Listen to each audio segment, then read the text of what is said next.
The Morning Mix, it's Chris, Nikki, Whip, and Violetta. Hi. So we do a lot of communicating like this. Yeah, it's a lot of hand signals and writing It's like quick airport notes. traffic controlling in here. Like. Hi, I'm Chris Petlak. I host the Morning Mix here on 101.9 The Mix in Chicago. Class of 2004 from Prospect. Go Knights. Welcome to the Morning Mix podcast. This morning we started with everybody's favorite topic, mother-in-laws. Yeah, some you'll love actually really like theirs. Being a radio host is a blast. It's really fun. We have a 4.5-hour show every morning live. We're on from 5:30 to 10, the Morning Mix. My favorite part about it is that it's basically a 4.5-hour structured improv. That's the way I look at it. We're like, we don't even care about the book. We just want basic heat. You got central air. When I was at Prospect, I wanted to be a chef and own my own restaurant. That was my dream. I'm going to go to the Culinary Institute in Rhode Island, and then one day I'll own a restaurant. And every day I wake up so glad I did not do that. I watched The Bear on Hulu. I'm like, there's no way I can ever do this. You're on the hip-hop station there. I don't want to say hip. Late summer, early fall, I was invited to Prospect for homecoming for 2022 as they did a distinguished alumni event, and I was going to be honored as a distinguished alumni, which was very flattering, and it was a very fun whirlwind of a day. It's just wild to see how far the school has come since I was there, but also to know that a lot of the tenets that made it this amazing place are still really in place there. Chris Petlak.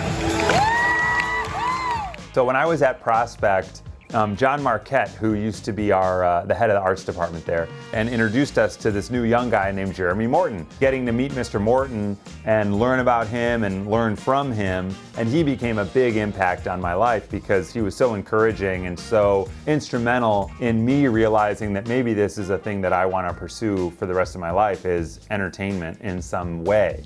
And he kind of opened my eyes up to all the different facets of entertainment and what I could do. The last thing I'll say is this is really awesome, and it's an honor to be a distinguished alumni, but I wouldn't be one if not for distinguished teachers like Jalen. So thank you guys very much. When I was at the homecoming game, there's a whole broadcast team now that does live streams of the games. That is crazy. I would have knocked someone down to get that opportunity. And it just takes you asking and finding out, well, what else is there? Have I explored all of these potential opportunities? From what I saw when I was at Prospect, the faculty there and the students have created this really welcoming, warm, creative, and safe space for people to be exactly who they are and who they want to be. So go be who you are and go be who you want to be.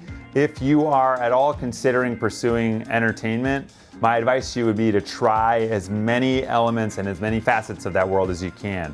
Just take the swing and try stuff. And then as you get on in your career, you'll be asked to do a lot of things, and those things won't scare you because you'll have tried them out. In entertainment, you may hear the word no. You might be told you didn't get that role, or you can't go do that thing, or we're not accepting this script, or you need to go rework that thing, and easily you could be deterred by that. But instead, what you should do is look at it as motivation for you to get on to the next thing. Don't let it knock you down. Just, you're gonna go over that and keep going. Because you'll learn in time that it's really not that hard to hear a no and then decide like, okay, cool, I'm just gonna keep going. And if you just keep going and you stick with it and you stick at it, then really good things will come your way. Nikki and I have learned to read each other's scribbled handwriting really quick. I'll be like, Harry? And no, okay, great. Oh, or she'll be like, you forgot to do this thing. I'm like, oh, yeah.